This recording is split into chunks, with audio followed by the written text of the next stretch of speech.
կասեք ինչ ակնկալիքներ ունեք այսօրվա դատավարությունից։ Գիտեք, ակնկալիքները շատ պարզ են, կարելի է նույնիսկ մեկ բառով բնութագրել, մենք սպասում ենք, որ դատարանը, դատավորը իր գործունեության եւ կոչմանը կմնա հավատարիմ, ընդամենը դա, այսինքն կգործի օրենքի սահմաններում եւ իր հավատքին համաձայն, այսինքն ոչ թե ուղղորդմամբ, ոչ թե SMS-ների, Facebook-յան գրառումների, այլ օրենքի սահմաններում։ Այսինքն այսքան մարդ այսօր այստեղ հավաքվել է մեկ պահանջով ըստ էության։ Եթե լիներ արդար,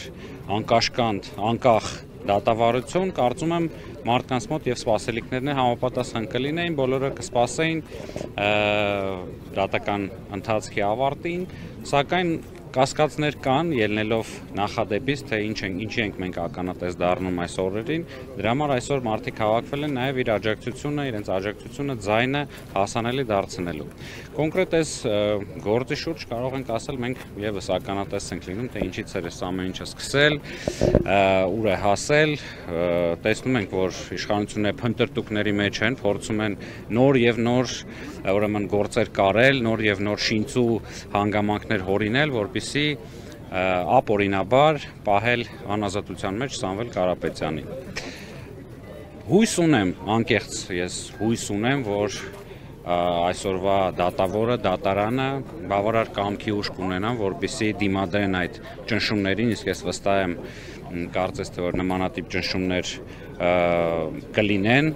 առնվազն եւ կկայացնի իրոք արդար եւ արդարադատության համապատասխան որոշում։ Շարժման հետագա անելիքներից կխոսեք մի փոքր, ընդ որում կախված դատարանի որոշումից եւ անկախ դատարանի որոշումից։ Տեսեք, մեր ձևով ժողովրդական շարժումը անկախ այսօրվա դատական ակտից, թե ինչ կկայացվի, իր անելիքները եւ նախագծերը տեսլականը հստակ ունի։ Մենք մշակում ենք տարբեր ոլորտներում ծրագրեր, հանդիպումներ են կազմակերպում